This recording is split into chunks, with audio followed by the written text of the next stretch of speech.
Hello, Lake County residents, and welcome to another episode of Lake Live. So this week we snatched a story right out of the Record Bee, the editorial. A woman who, the title of her editorial was "Cannabis and Quality of Life," and that kind of sparked an interest for both Joyce and I. Joyce on the economic side of things, being the or sometimes against. Yeah, no, I get it. Yeah, totally, and completely fair. And the economic side sparked my interest as well. The number of people that were hired in Lake County. I thought, this is an important topic. Yeah, it's definitely given jobs. I mean, which as we know, Lake County is very short on, so it has given some jobs, and I know that some of our seniors even have managed to get jobs, with the cannabis marijuana cannabis industry. Yeah. So it's hard for them to get jobs because they're not. No offense, as we get older, we get weaker, and we just don't, we're not able to do some of the things that we're able to do, but they were able to get jobs through the cannabis businesses. So there are positive things. We're going to go right now and introduce you to our guest. Okay, welcome Alicia Russell. Alicia is a Director of Operations for the Northern California at Pro Farms. She is a member of the Board of Directors for the Lake County Chamber of Commerce. A certified tourism advisor. Ambassador, okay. It was misprinted. Okay, that's okay. Member of the Lake County Ag Advisory Committee and the Lake County Cannabis Alliance and the Lakeport Economic Development Agency, is that correct? Lakeport Economic Development Advisory Committee. Advisory Committee. LEDAC. Well, okay. LEDAC. It's easier to say that. Yeah. LEDAC, all right. LEDAC. So, very busy woman. Yeah, very active in our county and our community. And so we've brought Alicia in because she wrote a really great article in the Record Bee, Cannabis and Our Quality of Life. And that just sparked my interest because, Lake County is becoming more and more the cannabis capital, basically, of Northern California. It really is. Yeah. So, and Joyce here, as many of you know, she's a city council member. We embrace this, we brought Alicia in because we really wanted to get to the bottom and wanted to kind of, find out a little bit more. Cannabis is continuing in our, our local newspapers and in the news. So and in our community, and it's in our growing, community, and exactly. People want to do things. So I think that we just decided that it would be good for them to have information. So I know that you're with one particular business. So I am. Why don't you tell us a little bit about that business that you're with and. Okay. All right. So I am with Pro Farms. I'm the Director of Operations for Northern California. Pro Farms is a company that started in Santa Barbara County.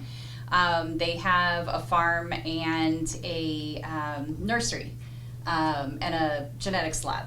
Down in Santa Barbara County, there is a processing and manufacturing facility in Merced. And then we have a processing and manufacturing facility in Lakeport as well. We repurposed the old Workrite shower door company out by the airport in Lakeport into processing and manufacturing and distribution. And we did previously lease land for cultivation, but we have discontinued that relationship in favor of just maintaining our cultivation in Santa Barbara County. So basically, you cultivate in Santa Barbara County, they bring it up here, and then you process it here? Yes. So previously, up through this last season, we were actually cultivating here in Lake County, and the Lake County product would come down to be dried and trimmed and packaged at the Workrite building. But yes, now that there's no cultivation in Lake County for our company, it does have to make the trek from Santa Barbara. The trek from Santa Barbara to Lake County. And why is that? Why is there no more cultivation happening in Lake County right now at this time? That was an inability to come into an alignment with the property owner on how the cultivation should occur.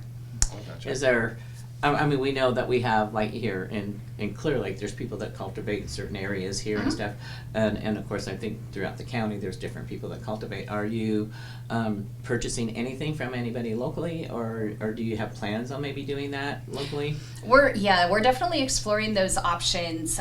There's a need. There's a large need for processing in Lake County. A lot of the smaller farmers don't have a place to take their product for processing and distribution.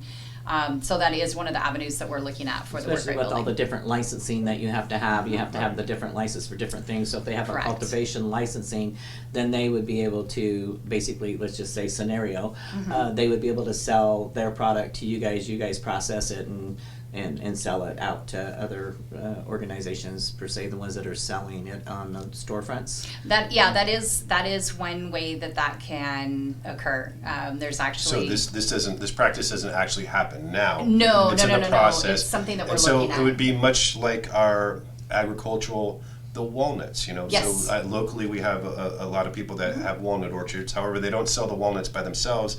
They group with a bigger buyer or seller, kind of a co-op. And Right. so that's what you're trying to bring to the table, is a co-op where people grow their product. They sell it to you directly, or how does that work? Or you sell it for them, or That's actually one of the sticky ones that you're still working the points out? that we're trying to work out, I gotcha. because this would be a first for our company. Gotcha. To move in that direction. And I actually years and years ago, when I was married, my husband and I had pears, and so I was, in my mind, I'm thinking we can model it after that industry where you would take your product we would take our pears to the pear shed, Right. and they would Or do the Wine processing Alliance, and because the the Wine distribution. Alliance, the Right. Wine It's the Alliance same has thing. all the Correct. Yeah, wineries, exactly. and they go out and they market to all over the world their grapes, and they're not necessarily just marketing their wines, but they're actually marketing the grapes, and they have certain people that go out and do that, and then they bundle the price and stuff like that. So I think the way the wine industry does it is probably more to fit the need of the marijuana products. Well, you have to remember, though, that because cannabis is not legal at the federal level, all of it True. has to be sold within the state of California. Right. It cannot cross any state lines, and Yeah. it definitely can't leave the country. It's so funny. I'm guilty of it, that I still don't remember that we're not legal at the federal Right. limit. Right, They just right. have failed to recognize this. I think that will Correct. come. I think that will Eventually. come. I It's mean- just kind of like the prohibition, Right. let's I face get it, it, yeah, there's some yeah. that started saying, Once- oh no, we're going to once legalize they it, but figure it out took a while way for to it tax to the go. hell out of it, they're going to be on board. Yeah. It's Well, yeah, already it is- taxed it I up. Yeah, get it, so, I get it, I so, get it. which, And we'll get into that a yeah, little bit. yeah, folks. we will. So, I'm reading here in this article here where you're saying that your gross pay was over $5 million, and that you guys provide a living wage and you provide health insurance and 401k. That's really awesome that you guys do that. That's noble, yeah. So, can you tell me how many employees here in Lake County? Is this for the whole just Lake County, or is this for your whole business? No, the numbers in that article were actually specific to our Lake County operations. Oh, okay. And it was a combination of the employees that we had at the farm, as well as at the Work-Right building where we do our processing and manufacturing. So of those wages, we maintained about between 130 and 150 employees at the Work-Right building. And that's here in Lake County. That was in Lakeport, yeah, Okay. by Lamson Field, by that airport. And then at the farm, we had another, we had about 6 to 12 static year-round positions, and then the additional ones were seasonal. So that part, those employees are now no longer. Actually, what we were able to do with the majority of those employees, they were all offered positions at our other locations, and all but one accepted positions at our other Awesome. locations. Wow. One employee, Awesome. well, the employee that didn't was actually commuting from Brook Trails.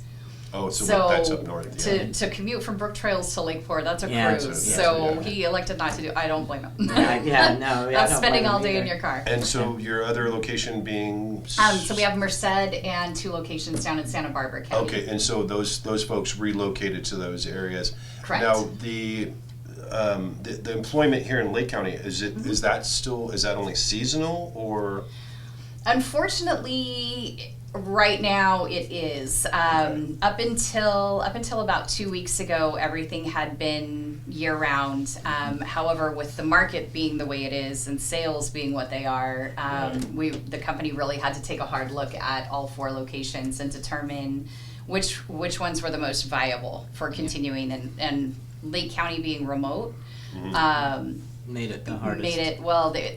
The taxation, there were multiple issues, but it didn't pencil out as well as the other locations. But so you're kind of that's why, going back to your point of how are we going to position ourselves in the future with regard to the operations there, that's why we're looking at these different avenues. Like, could we operate like a traditional agricultural company, take in other farmers' crops, process them, provide the jobs that way?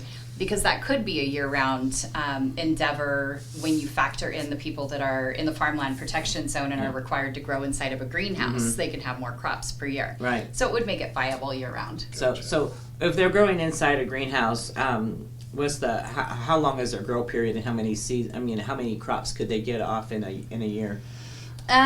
So I'm not a farmer. I just want to preface it with that. But my understanding is you could conceivably get about 4 crops a year. That's what I was if you thinking. were growing I think it's inside. like every 3 to 4 months of the crops. So I'm not a but just from what I see from my neighborhood that I live Joyce in. is a backyard gardener, but Yeah, not that kind of backyard gardener. I'm not even a backyard gardener right now. So He's our awesome. so one of the things when you guys were fully operating, it was like the living wage, and we all know that living wage is different in different areas. So I'm sure that the ones that were working here in Lake County, or now that they're in Santa Barbara, are going to be getting paid differently. So what do you guys consider the living wage here in Lake County? So I base that off of the Mendocino Private Industry Council, which had set a living wage standard for this area to be, I believe it was between $16 and $22 an hour. I would struggle with that personally. That wage isn't going to work in Santa Barbara. It's probably not going to work in Merced.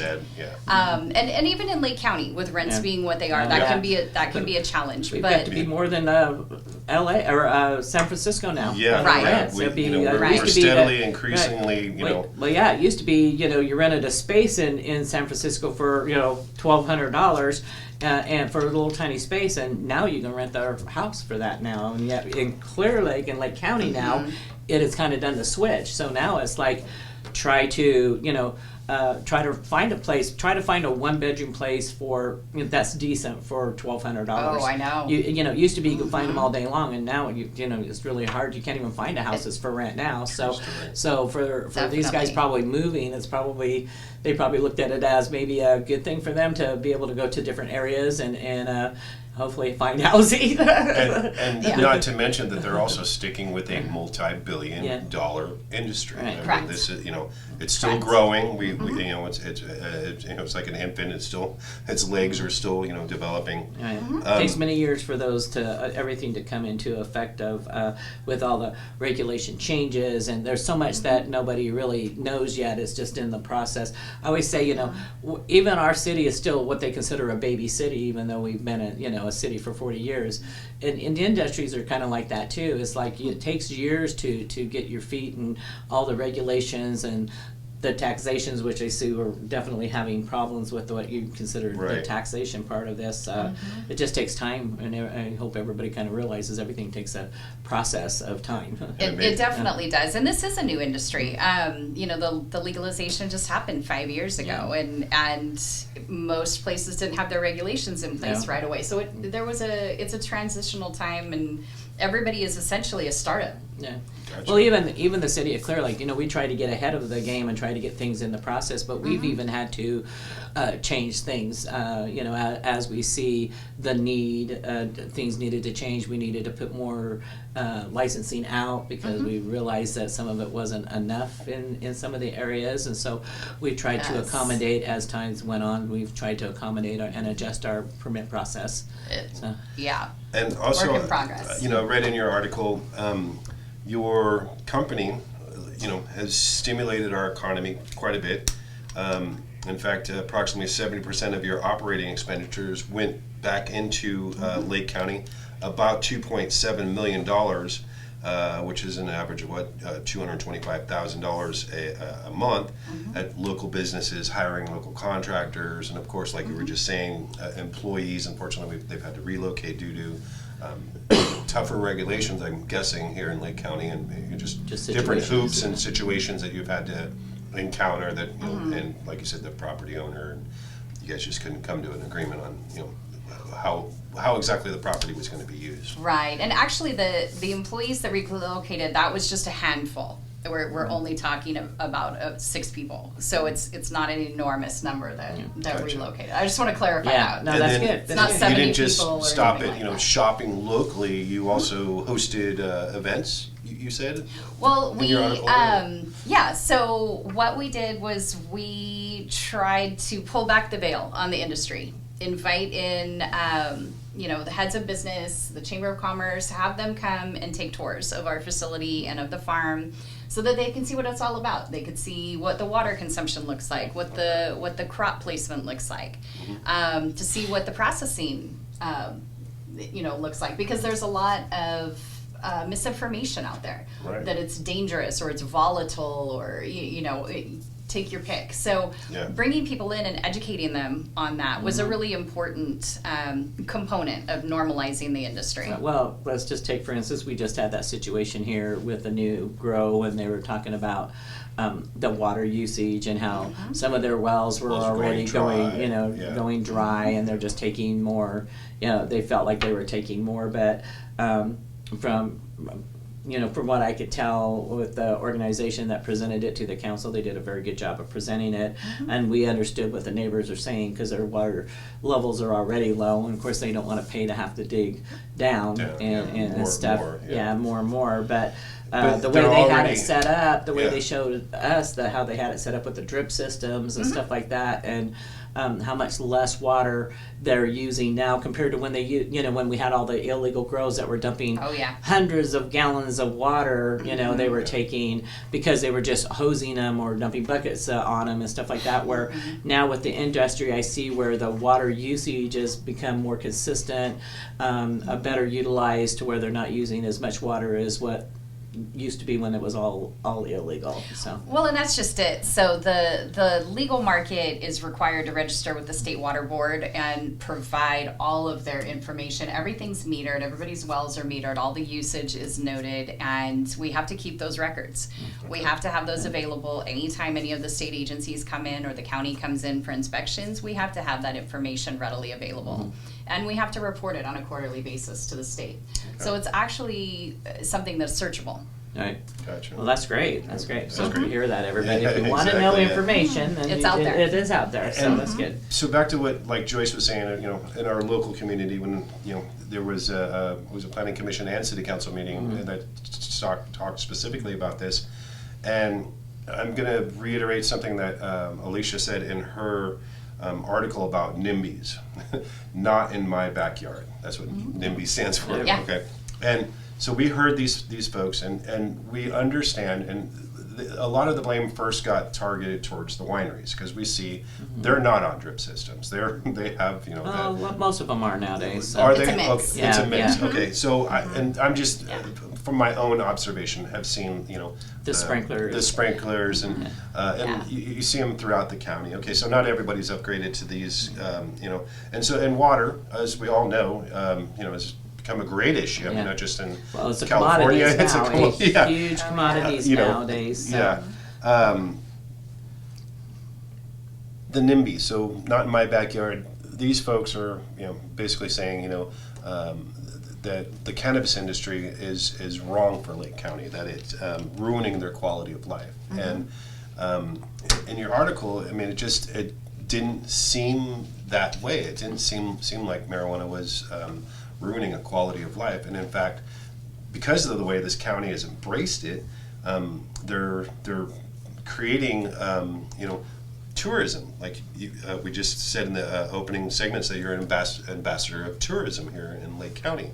So enlighten us. Like, how do we, in a recent Record B article at the most recent Board of Supervisors meeting, they claimed that Napa or Lake County was the Napa of the cannabis We could industry. be. We could We be. could Okay, be. well, so they're leaning that towards that. Give us an idea, like how do we? What does tourism look like for Yeah, the cannabis what does tourism look like for organization? cannabis? Yeah. Well, the nice thing about cannatourism is that because it doesn't really, we don't have it yet here in Lake County, so we have this opportunity to craft it however we want it to look. So the example that was used in the Board of Supervisors meeting was Mendocino County. So on the Visit Mendocino County webpage, there is a link for cannabis-friendly lodging, for example. And so it's a list of, lodging establishments that will allow cannabis, and when you go and click on the link through to the site, it tells you what the rules are. Like, for example, there's one in Mendocino that allows smoking if you're out on your lanai. Okay. But just like with a cigarette smoker, you're not Yeah. allowed to smoke inside your room. Of course, Right? yeah. Very fair, Yeah. And then some of them allow it in outdoor common areas. Everybody has their own rules, but it gave these accommodations the option to show, yes, you're welcome here. These are the rules. And that way, as the consumer, when you're the person that's booking your stay, you know where you want to go because you can see what's going to meet your needs. Well, that's funny because I had a friend that ran the Sunset Fishing Resort down here. She was one of the first ones that's how she advertised her place. When That's this a all great first way. started coming in, she was booked all the time. I She was bet. booked all the time when she was running it. She I'll was bet. always full, and she goes, "See, I told you this is the way. This is what it is." Because she was right on the lake. She allowed them to go out on the thing and smoke, but they could not smoke in the room, just like Yeah. anything else. Of And course, yeah.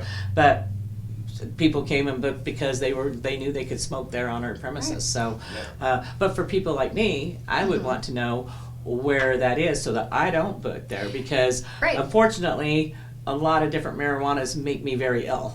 So it's not always healthy for everybody, True. you know. True story. And Very there's just true. certain smells that just totally it just makes me sick. Okay. I think my body's getting a little used to it now that it's in the So- air so more popular. because I used to get super sick all the time. But for me, and I understand the quality of life for people because let's say I go outside my house. I unfortunately have some illegal grows around me, and I can't sit outside and enjoy my own house sometimes, Sure. in my own yard. So I understand that. I advocate for that part too because it is my right. But unfortunately, it is a civil suit type thing if you wanted to try to do anything about it, and how many people are really going to go that far to say, yeah, so you hope you can get the city or the counties to at least stop the illegal grows, I mean, I think and I think that's kind of the problems when these grows start going in around people's homes, they necessarily don't want to be able to, they want to be able to sit out and enjoy their house, and they have the right to do that. course, of I mean, course. they've stopped the cigarette smoking everywhere, and yet then they say, okay, we did that, now we're going to allow these people to come in and make it to where we still can have that smell and everything, and I understand that part of it. Sure. I'm not necessarily, I advocate for people's rights, so my personal feelings never interfere with my judgment at the city, because if that was so, nobody would be growing and nobody would be doing drugs and nobody would be doing, but I did advocate for marijuana on the basis of it really was a split thing in our city. It was like 50%. I kept track. Did the marks of who did that, and it really came out to be a 50-50 thing. And that's the reason why I said, okay, I'm not really for it, but the reality is my community is half art. Let's see if we can do some compromises on how we can work with it. Meet in the middle Yeah, somewhere. right, the meet in the middle thing. And I think that's the hardest thing to do when let's say you're living out and you have a farm and then you have a cultivation next to you and you want to go outside and enjoy yourself. Let's face it, it smells. But that also is like I Sure. told people, there's a lot of things that maybe not everybody loves the flowers you grow either, True story.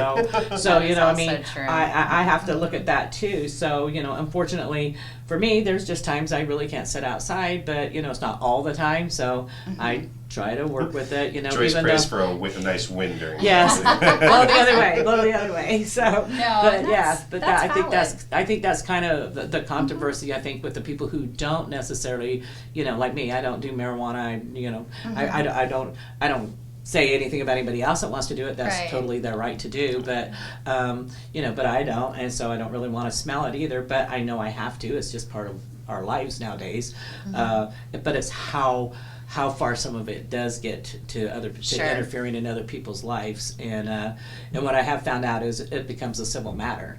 It's not a legal matter because it's just not. Where other people's like comes to the council, comes to the board of supervisors, like I don't want this in my backyard because I have to smell it, and so Sure. what ends up is we have to say at city council, well, that is a civil matter. You have to take it to the civil courts, and not everybody wants to hear that. Nobody wants to hear that, because they want, they want results. It's their city. Now. They pay their taxes and everything too, and they want their rights. Sure. But as I said, is we don't necessarily like the smell of the flowers the person is growing either, or the lavender that you may be allergic to, or these different fumes that you may be allergic to. So Sure. it does end up. So I kind of want to educate the people that it is not necessarily the cities or the counties because of the smell.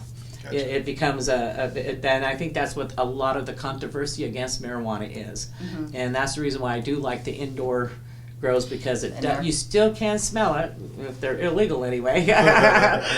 I can vouch for that one, but but I haven't seen a problem with the ones that are doing it legally.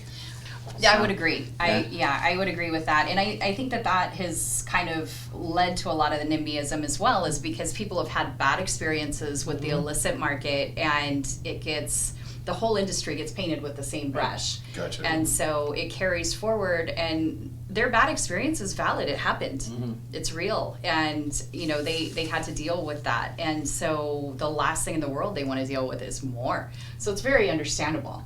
But one of the things with the legal market is the majority of the operators that I have personally met are more than happy to talk to you.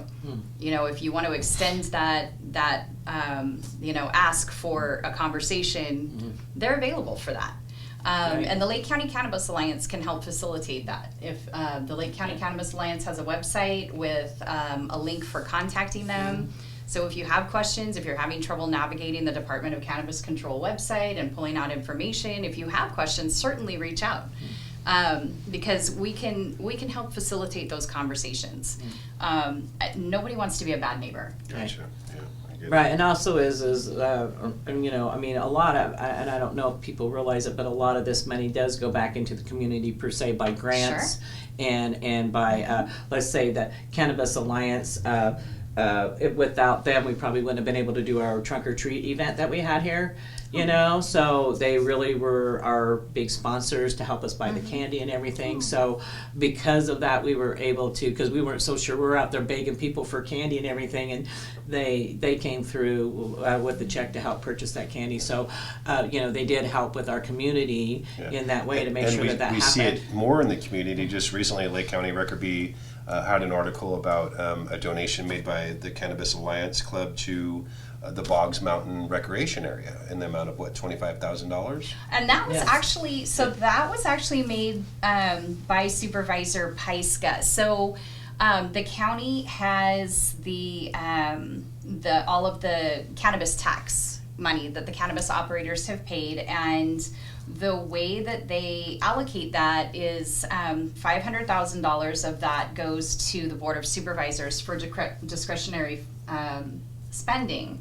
Each supervisor gets $100,000. So Jessica had allocated $25,000 of hers toward the Friends of Boggs for assisting with the trail system up there. Yeah, an amazing trail system. It's a really fantastic thing. The NorCal High School Cycling League had used Boggs for years for cycling events until the fire. Yeah, the Valley Fire, which destroyed that whole area. Yeah. Correct. So this will go toward assisting getting that trail system back, and actually it's fully operational. They'll be having I think their semifinals or their championship. One of the two is going to be there this year. So that's great. It's the first time that they've been able to come back. But without that $500,000, these supervisors would not be able to do that. That's all cannabis. Right. That's all cannabis. And so, for example, I live in District 4. And Tina Scott used $10,000 of hers to help fund CASA, the court-appointed special advocates, because their funding had dried up. So she used some for that, and then I believe she used another $25,000 toward Hope Rising. Oh, great. Yeah, which is actually here. Yeah, it here is. in Clear Lake. We actually did But- a segment on. But they on reach Rising. out. They spiderweb throughout the county. So Gotcha, her funding went there, and then let's see, Supervisor Crandall used I believe half of his for additional license plate readers for his district. Okay. And the license plate Just readers neat. throughout the county were funded through cannabis dollars. Nice. Okay. good. So that's another thing that people And probably in aren't case, aware of. yeah, people don't know what the We have license plate those. reading thing is. It's stolen vehicles. I mean, it could really be used for all sorts variety. of things. Yeah, a Yeah. variety of things. But Yeah. that is one of the things. Right. Missing children. Right, they and all program points- a license plate if it happens to scan through one of their Right.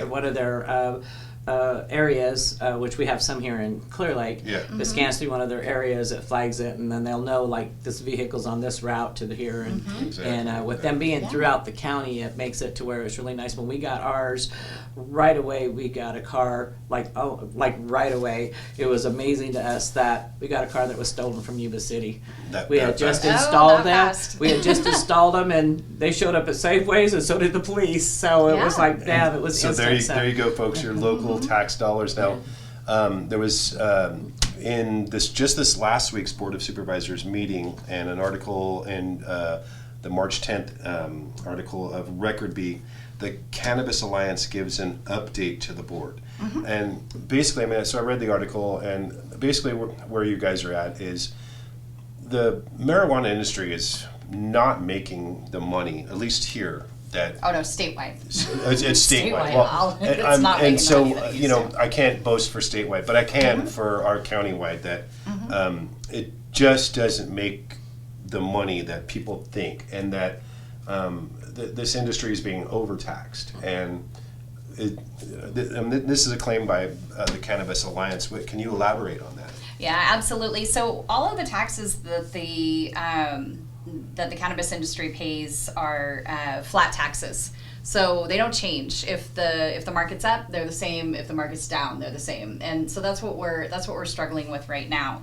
So, So basically, you're looking for a pay-as-you-go type. We're on gross them now, receipts maybe? would Yeah. be ideal, Gross to be honest, receipts, okay. because that way it's based on what actually gets sold.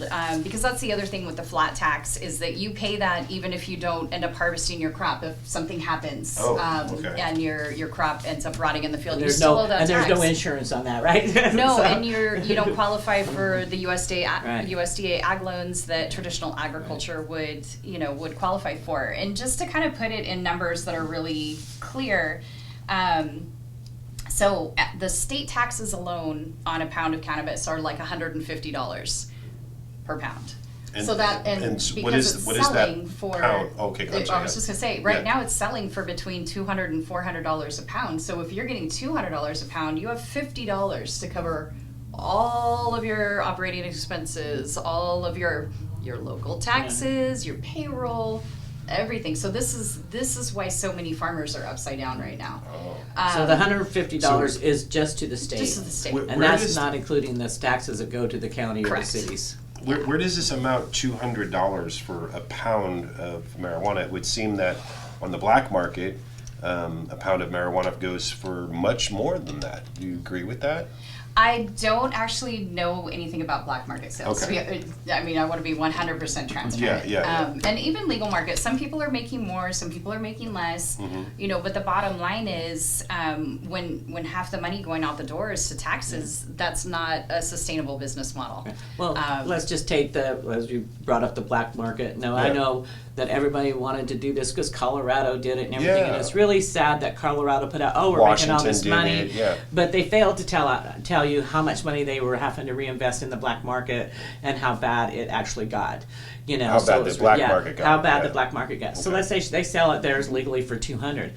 The black market could still sell theirs for $200. They're just not paying any taxes or Correct. anything. So It's a they can even $200 sell profit. right. So they're Yeah. making $200 profit where they're not making any profit and going in the hole most likely by the time they pay all the local taxes. Right. And that's why black market actually ends up growing where people think, oh, this is going to be so great to be legalized because the black Yeah. market is, is going to, go away. Well, that's not true. It actually gets worse, and more law enforcements are having to be used to do that. So, like a lot of these taxes we get from the legalized marijuana or cannabis grows and processing ends up going to the police department to go after the illegal, underground stuff. Right. So underground doesn't go away. In fact, it gets worse because now everybody knows it's out there, and the chances of them getting caught is less than what it was before it was illegal altogether. And the penalty is less Yeah. for getting caught. That's the other Right, thing. especially now with the new laws where And really- it's harmful to your industry. It is. Everything that the illicit market does is a pain point for us in one way or another. Either because it paints that picture of cannabis, or because they can sell it for less than we can and still be profitable. They also don't get tested. We're tested at parts per billion. We get tested for heavy metals, pesticides, funguses, anything that would be detrimental to human consumption. Gotcha. But we're tested at parts per billion. The food at your grocery store, the agricultural products, they're only tested at parts per million. And you're most definitely eating that. Right. Whereas chances are good you're probably not eating your cannabis. Though they you're do, smoking it. Yeah, they do eat or it. maybe, but it's been through a refinement process. Gotcha. At that Right. point. And even if you do bake cannabis, it's heated, it's baked at a certain temperature, so it Right. kills a lot of the Kills a lot stuff of that those would things, yeah. necessarily be good for you. Even if it was in there, it's most likely not going to harm you at that point too. Right. So at Pro Farms, would you say that you're an organic marijuana dispensary? Yeah, so essentially, I would say all California cannabis is organic because because of the testing, the stringencies there, Gotcha. you really can't use a lot of what traditional agriculture can use. In fact, if you go to the Department of Cannabis Control website, it will give you a list of approved pest management what do I want to say here? Chemicals, Yeah. but they're not chemicals. That's the whole thing. Yeah. If you look at the list, they're primarily like essential oils. Oh. But then if you look at the pesticide, and everything has to get turned in also. We still have to report to the Department of Pesticide Use, and I don't know what their acronym is. I know it's not that. It's not DPU. Yeah. I'm telling you that. But we have to report to the same agency, the same state agency that traditional agriculture has to report to. And if you pull that list for Lake County, it'll show you all of the pesticides and fungicides, everything that gets used for crop management in Lake County. And then you look at that list, which is pages and pages long of various chemicals and everything else. And then you look at the list that cannabis is allowed to use, and it's short. Wow. It's a very short list of very non-toxic, non-harmful substances. Gotcha. So what kind of pesticides, let's just say, because that's something, like people, don't realize that, so what kind of pests do you actually get on your plants and stuff? Compared to, let's say my garden out here, so. Probably about the same, right? You're into a cultivation question Yeah. that I don't You totally don't know. have the She answer doesn't cover to. that That's okay, department. that's okay. I just thought maybe you might have an insight on it, I but if you don't, just say really it. don't. No, that's not my area. that's I'm one a of my- numbers that's one of my person. questions I'm out not there. I'm not a farmer. For those of you that are watching That the program, are- if you have an yeah. answer, email us. Yeah, right? yeah, so I'm just curious when you said that, like, what kind of. Alicia, we want Yeah. to take this time to thank you for coming in to our show, Lake Life, and lighting our community and bringing awareness to us. Do you have any contact information? Do you have an email? If anybody wanted to reach out to you, could they email you and if they had any questions? Yeah. Yep. Yeah, absolutely. My email is alicia@profarms.farm. That's ALICIA at profarms.farm. You can also reach out to the Lake County Cannabis Alliance. That email would be info@lakecannabis.com. And the Lake County Cannabis Alliance is here as a resource. We're here to help with the educational process, questions, concerns. Chairs. They can set up tours through them and stuff like that. Yeah, actually, and actually, it's interesting that you say that because the number one thing that Canada tourists really want to see is dispensaries. Okay. They did a study, and that was the highest. I think 35% of Canada tourists wanted to go to dispensaries because they've never been to one, and it's intimidating. Yeah, They feel I get it. intimidated walking through that door because they don't know how to act or where to go or what to do. And I've also heard of a local winery, I guess, that offers, they're like a dispensary and winery. So Wine and cannabis. Yeah, wine and cannabis together, yeah. Hopefully they have a hotel on site. Well, one of the things is like when the medical marijuana part first started coming out, I knew, absolutely nothing about marijuana. And we had our first dispensary that opened up here, and they were very good for letting me set up a time to come in and educate me on the medical process. And I really kind of wanted to do that because I do in-home support services for people. And one of my persons was like either totally out on pain meds or hurting. And, when this all came up, I'm thinking, well, maybe this might be something that could help my client, but I didn't know enough about it. So I set up an appointment. And it was it's funny because the guard actually knew me. I kind of called him like one of my kids, that used to hang out at my house.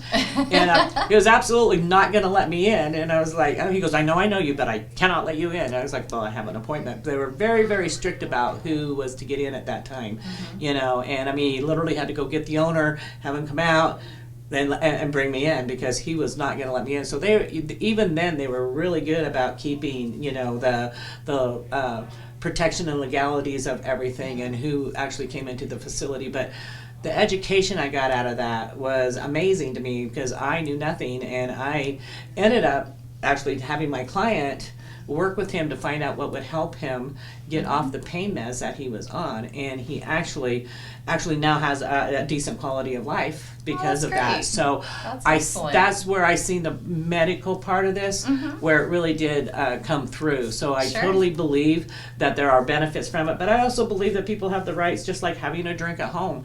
You have the right to do what you want. I mean, we do live in America, and I do feel like, there are rights to things, and yes, sometimes it might interfere with my rights, but not to the point that I think is that detrimental to me. And maybe I can't sit outside today, but tomorrow I probably can.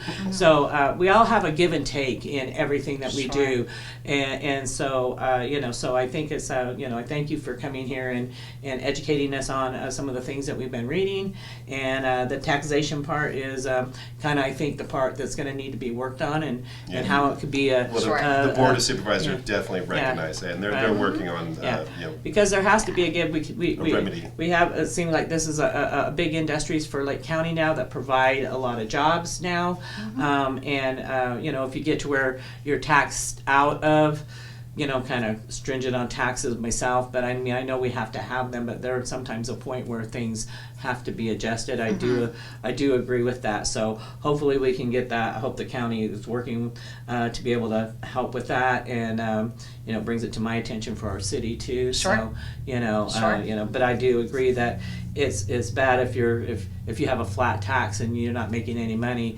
What I see with that is it just makes the underground market even stronger. It does. So in order to benefit our community, provide the jobs, but also help with the community with taxes, just like every business does. I think fair is fair. Everybody should pay taxes if you're working in there. But sometimes it sounds like we might have overstepped the boundaries on this. Well, it was okay when everybody was getting, $1,400, $1,600 a pound. It was fine. It's not but fine now it's not that way anymore. The money grab, everybody wanted a piece of the action. And also is per sales that's what we do everything on. Yeah. So, to me that just seems like now that this market has come into being, part of our everyday lives now, maybe it's fair to start looking at the taxation as fair as any other business. Gotcha. So, all right. Yeah. but thank you for Absolutely. coming. Thank you for for coming. having me. Yeah, Thank all right. you. This was fun. All Yeah, right. good. Well, we like it when it's fun. Well, thank you for joining us this week. Alicia Russell was very informative. I mean, I was really excited to hear her story and how it evolved here in Lake County. Unfortunately, at the release of this program, ProFarms has actually folded, unfortunately, and taking those jobs that were here available in Lake County with them. A sad, unfortunate thing. They've, I don't know that they've relinquished the property out there in Lakeport, but they're definitely not operating out of there anymore. So. Yeah, which, I mean, there's just more jobs that are unfortunately depleted from here, and tax money and stuff like that. It was educational to me that that they're having to pay so much to survive, and I don't think a lot of us realize how much they pay out. They have to pay the county taxes, but then they have the flat rate with the state, which no matter what they sell, it is this flat rate. So I can see where it's going to be a rough road for the cannabis, and a lot of negotiation at the state level and the county levels and cities of what what we're all gonna be able to do to make these work. Not for say. For the cannabis. I'm not against the legal cannabis, but we still have a lot of, as I said, the black market, and a long ways to go. Yeah, black market. I could tell people when they brought this, as the black market is going to go up just on the basis that people don't want to pay the taxes. They don't want to go through the process, because it is a long process for some of the facilities on the things that they want to do is a very long. I know people that have been working on it for over 5 years and still have not opened. So it's a lot of money out. Some of their equipment, one piece of equipment can cost them $100,000. So true. I don't think a lot of us, I've been fortunate that I've got to start with the people as they're buying their equipment and asking them these questions, and before they can even open. We have one facility that's probably spent, at least $500,000 and haven't even been able to open up their doors. And they haven't made $1. Not $1. So they're also required to still pay the tax. And maybe that's part of this problem. Well, their permits and all of that stuff. In order to, even though they're going through all of this stuff trying to set up, they have to keep their permits going. And so so they have these permit costs that are out there, and yet they're not necessarily making any money yet, and they have to pay employees, so they really have to have some backing to even get these things operating. So it is some capital. Right. They have to have some capital, and in the hopes that they get to open. And unfortunately, some of them have spent a lot of money and really have not got to open. So and know that ProFarms, they're the taxes, the tax reform needs to be addressed, but for them, it's the current market of marijuana. The price that they, the price point that they were having to sell at was their downfall. I mean, that was the big downfall. And having this additional production here in Lake County, at first they thought, hey, this is going to be beneficial, economical. Again, competition. There are hundreds. I was shocked. There are hundreds, not just like 800, hundreds of permits waiting to be approved. So there are, a lot. I mean, this area is sought after to grow marijuana. And unfortunately, unless and grapes and pears. And unfortunately, because the federal government has not made it legal, they can't transport to other states. They really have to stay within their state, which banking has become an issue. Which we know that California is a huge agricultural state, so we have a lot of cannabis grows, and since they can't ship it anywhere else, then they're kind of stuck in California. Exactly. So it's really made it to where their cost is $200. Like she said, $200 a pound, or $150 per pound is taxes and permits or whatever. And so now you have to pay people out of $50 profit. So it's like your insurance is how is this even possible? And that's another problem that they do have. I know when I was in the insurance business, cannabis was definitely not something they wanted to insure. So I think that they don't get the crop things like the normal agriculture. So until they actually make it and register it as an agricultural product, they can't get insurance on their product. So if they lose a product, they have a fire, they lose a product, they just lost. That's it. They're out. There's no money there, like the farmers that can replenish their loss. Like in the grapevines, agricultural, the walnut orchards, the pear fields. you know, and I've often thought, you know, well, okay, so it's not regulated at the federal level. Okay, so then banks are out, right? Right. So at some point in time, states need to get involved, and they need to have state-run banks. Yeah. You know, basically to kind of welcome this, you know, if they're going to, I mean, they want to tax the hell out of it, they should figure out a way for these people to operate, you know, smoothly. So, well, you know, have you ever went to the bank to put some money into somebody else's account now?